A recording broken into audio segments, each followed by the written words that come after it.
Today, I'm speaking with Dr. Linda Sasser.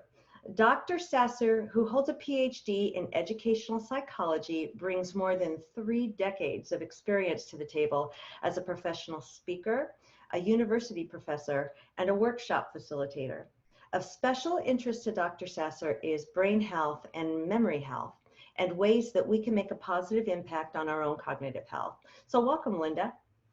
Hello, Charlene. Thank you for inviting me to speak on your program.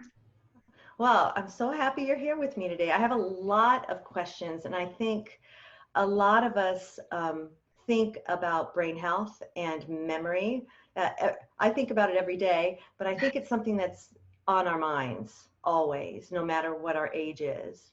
So in 2019, you released your book, Brain Sense, a guide and workbook to keep your mind and memory sharp. Why did you decide to write that book? Well, the book actually came after my curriculum, B, Brain Enrichment. As a professor of cognitive psychology, and also just being aware of the prevalence of Alzheimer's and dementia and the increasing numbers of people being afflicted with those illnesses, I became very interested in the research on cognitive aging.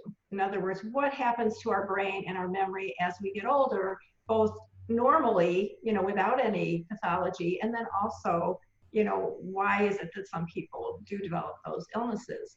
And so I first created a curriculum for a 10-week course to help people learn about brain health and engage in cognitive exercises, which research said would be effective to help them maintain and even improve cognitive functions.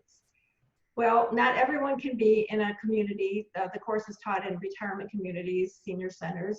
Not everyone can be in one of those courses. So I thought, well, I need to write a book for individuals, anybody who could pick it up and do this on their own, learn about brain health, and then do cognitive exercises. So that was why I decided to publish the book last year.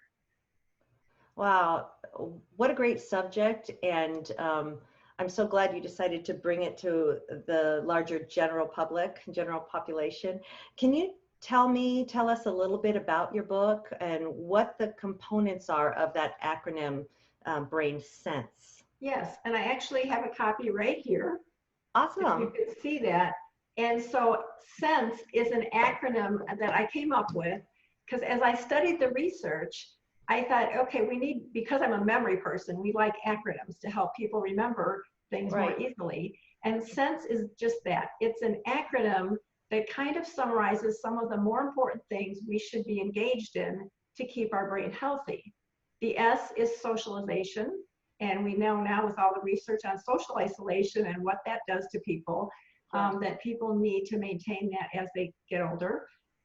Even if it's virtually, as we're doing right now, we're staying socially engaged. Right. And then the first E is exercise, and we know that's very important for brain health. Absolutely. And then the N is for nutrition, because we know that what we eat definitely affects our brain. The second S stands for actually two things, sleep and spirituality. And the last E is for education, stimulating the brain with new learning every day, because that too is something that helps our brain become more enriched and develop what we call cognitive reserve.